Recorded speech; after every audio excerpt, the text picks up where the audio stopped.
Good morning my dear student. आज की class में हम लोग फिजिक्स क्लास 12th के वेरी मोस्ट इंपॉर्टेंट टॉपिक्स को कवर करेंगे। इस वीडियो में मैं आपको दो बहुत ही ज़्यादा इंपॉर्टेंट क्वेश्चनों को बताऊंगा। अगर आप इन दोनों क्वेश्चनों को तैयार कर ले रहे हैं तो आपके यूपी बोर्ड के पेपर में एक इनमें से डेरिवेशन आपको 100% वहाँ पे मिल जाएगा बेटा। पहला कहता है कि factor affecting the capacitance of a capacitor. आपको डिफाइन करना है बेटा factor affecting the capacitance of a capacitor. जो कैपेसिटर होता है उसकी जो कैपेसिटेंस होती है वो किन किन फैक्टरों पे डिपेंड करती है। तो इसका आंसर देखिए आप कैसे लिखेंगे। The capacitance of the capacitor is affected by the three factor. जो आपके कैपेसिटर की कैपेसिटेंस होती है वो तीन फैक्टरों पे आपकी डिपेंड करती है बेटा। पहला होता है the area of the plates, कि जो आपकी प्लेट्स लगी हैं उनके एरिया पे डिपेंड करेगा। The distance between the plates, और जो आपके पास दो बेटा आपकी टू प्लेट्स लगी हैं उनके बीच की जो डिस्टेंस होगी उस बात पे निर्भर करेगा, the distance between the plates. और तीसरा जिस बात पे आपका कैपेसिटेंस डिपेंड करता है वो ये होता है कि बेटा the dielectric constant of the material between the plate, की जो आपकी प्लेटें हैं दोनों प्लेटों के बीच में कौन सा डाइइलेक्ट्रिक मटेरियल आपने उसमें डाल रखा है, इस बात पे डिपेंड करेगा उसके डाइइलेक्ट्रिक कांस्टेंट पे। तो हमको ये पता चल गया बेटा कि जो हमारे पास कैपेसिटेंस होता है कैपेसिटर का वो तीन बातों पे डिपेंड करता है। कितने बातों पे बेटा? तीन बातों पे डिपेंड करता है। सबसे पहला एरिया ऑफ प्लेट, जो हमारे पास कैपेसिटर है उसकी एरिया पे डिपेंड करेगा। दो कैपेसिटर के बीच की प्लेट्स पे डिपेंड करेगा। और dielectric constant of the material between the plates, और उन दोनों प्लेट्सों के बीच में जो डाई इलेक्ट्रिक मटेरियल भरा है उसके डाई इलेक्ट्रिक कांस्टेंट पे डिपेंड करेगा। अब इनको एक्सप्लेन करते हैं बेटा एक एक को। सबसे पहले the area of the plate, the area of the plate, the larger the plate area the greater the capacitance. बोला यह गया है कि जितना ज्यादा आपके पास एरिया होगा प्लेट्स का, larger the plates area, plate का एरिया जितना ज्यादा होगा उसका कैपेसिटेंस जो है उतना ही ज्यादा होगा। तो पहली इक्वेशन बन गई बेटा, अगर एक चीज ज्यादा है और दूसरी उसके रिस्पेक्ट में ज्यादा हो रही है तो उनके बीच में जो साइन होता है वो डायरेक्टली प्रोपोर्शनल का होता है बेटा। किसका होता है बेटा? डायरेक्टली प्रोपोर्शनल का होता है। तो यहां से मैंने लिख दिया कैपेसिटेंस डायरेक्टली प्रोपोर्शनल एरिया।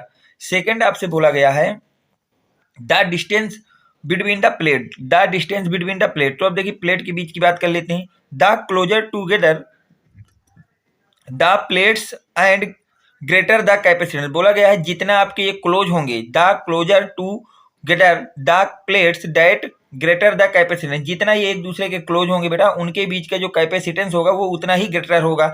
इसका मतलब एक बढ़ रहा है तो दूसरा बेटा घट रहा है, डिस्टेंस घटेगी तो कैपेसिटेंस बढ़ रहा है। तो इसको अगर एक को बढ़ने और एक के घटने का संबंध होता है तो बेटा वहां पे हम लोग बोलते हैं कि वो इनवर्सली प्रोपोर्शनल है एक दूसरे के बेटा कैसे हैं? इनवर्सली प्रोपोर्शनल है।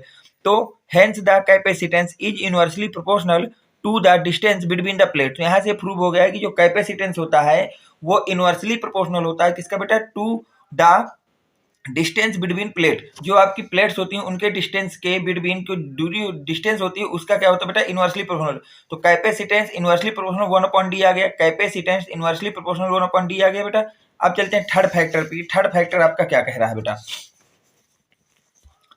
थर्ड फैक्टर आपसे कह रहा है बेटा कि the dielectric constant of the material between the plates, कि जो आपके पास बेटा प्लेट्स लगी हैं उनके बीच का डाइइलेक्ट्रिक मटेरियल के साथ क्या संबंध होगा उसको देखना है। तो greater capacitance can be obtained by using the dielectric other than air. बोला गया है कि अगर आपको ग्रेटर यानी कि आपको लार्जर कैपेसिटेंस चाहिए तो आपको क्या करना होगा? एयर की जगह आप किसी दूसरे डाइइलेक्ट्रिक को यूज करिए, क्योंकि उनका डाइइलेक्ट्रिक कांस्टेंट की वैल्यू जो होती है बहुत हाई होती है।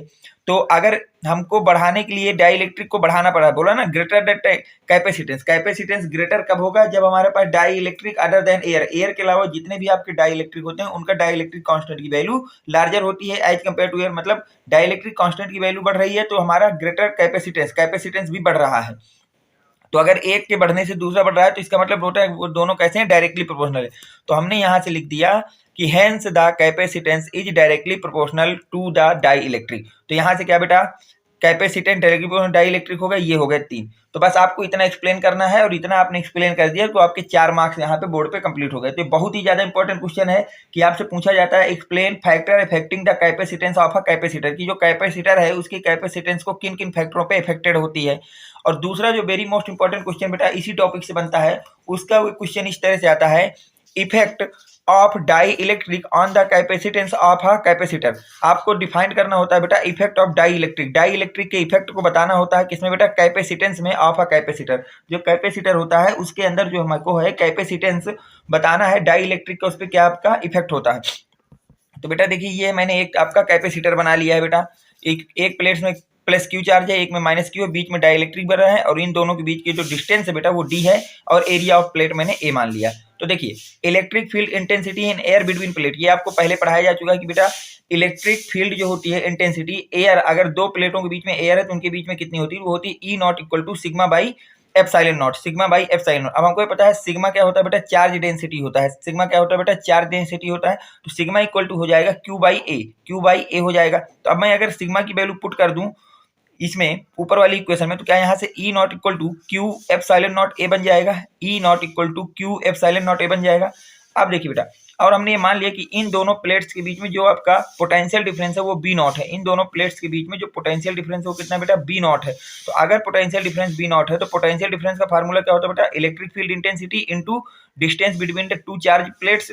तो आपके पास पोटेंशियल डिफरेंस हो गया बेटा V naught, electric field E naught, आपको ई नॉट इलेक्ट्रिक फील्ड बताई गई है, और इसका मल्टीप्लाई किससे करते हैं बेटा, टू चार्ज प्लेट के बीच की डिस्टेंस की, distance between the two charges plate, तो वो डी है।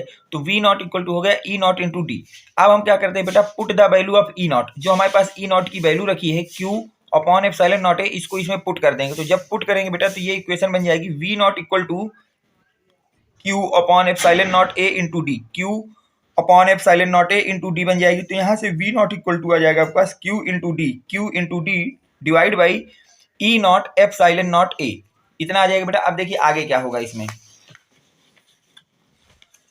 अब हमको बेटा यहां तक के बाद हमको ये पता है कि जो hence capacitance of a capacitor, जो हमारे पास कैपेसिटर होता है उसका कैपेसिटेंस का फार्मूला होता है बेटा C naught, C equal to Q upon V naught. तो अभी एयर है, जब भी आपकी एयर होती है बेटा दो चार्ज प्लेट्स के बीच में, तो उसके कैपेसिटेंस को सी नॉट से डिफाइन करते हैं।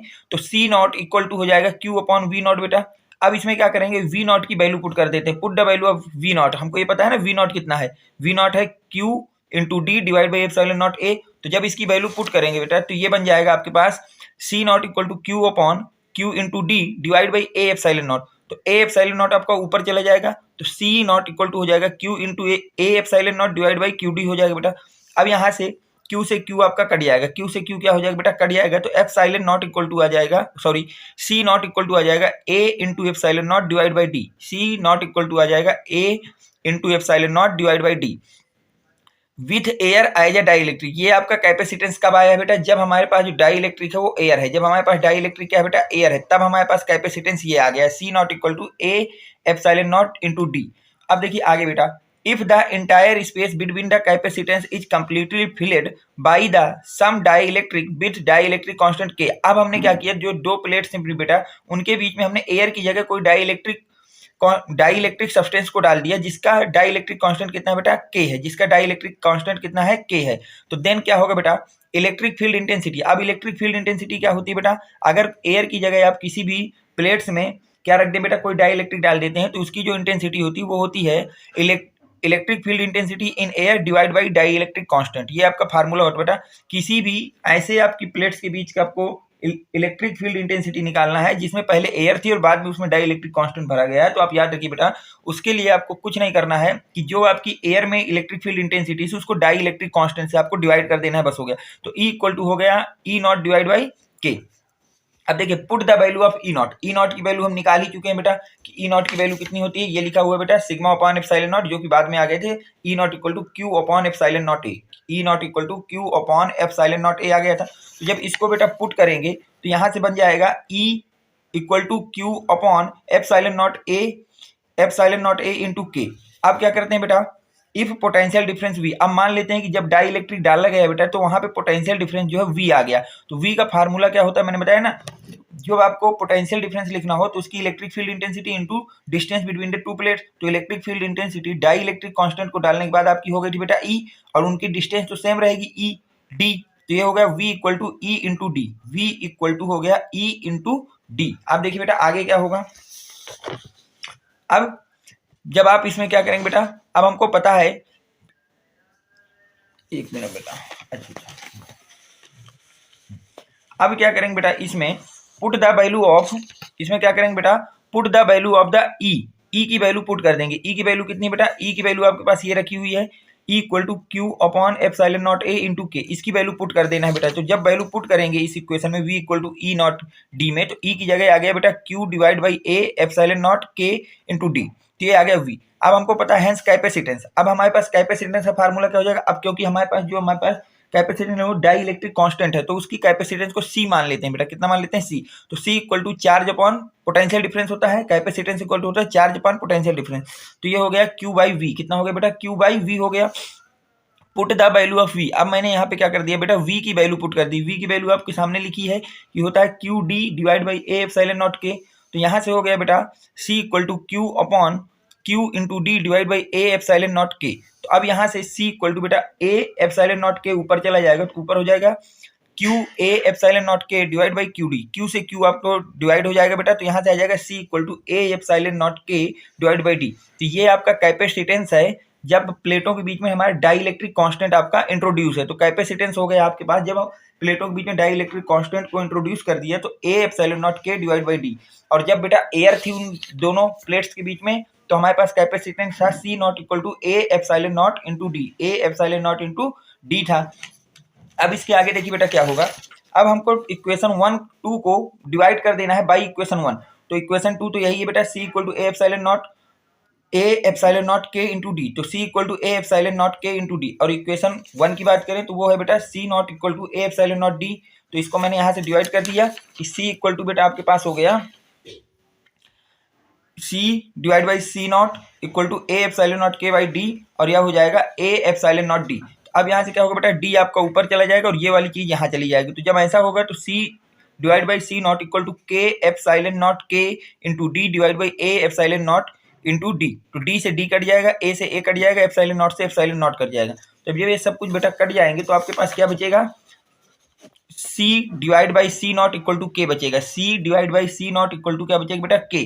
तो यहाँ से हमारे पास जो कैपेसिटेंस आ जाएगा वो क्या आ जाएगा, कैपेसिटेंस इन एयर इनटू के। तो याद रखिए कि अगर आपके किसी दो प्लेट्स के बीच में कैपेसिटेंस पहले एयर में आपने निकाल रखी है और आपसे पूछ रहा है कि जब उसमें डाई इलेक्ट्रिक को इंट्रोड्यूस करेंगे तो कैपेसिटेंस क्या होगा, तो उसके एयर वाली कैपेसिटेंस को उसके डाई इलेक्ट्रिक से मल्टीप्लाई कर दीजिए, तो उसकी जो आपकी नई कैपेसिटेंस होगी वो आपके पास निकल आएगी। Hence capacitance increase in insertion of the dielectric. जब आप लोग बेटा डाई इलेक्ट्रिक को इंजर्सन करेंगे, इंजेक्ट करेंगे, तो उस समय जो कैपेसिटेंस होगा वो क्या हो जाएगा बेटा, इंक्रीज हो गया। तो ये आपका दूसरा वेरी मोस्ट इंपॉर्टेंट की प्रूविंग थी। तो ये दो वेरी मोस्ट इंपॉर्टेंट डेरिवेशन थे जो मैंने आपको करा दिए हैं बेटा, इनको अच्छी तरह से आप करेंगे।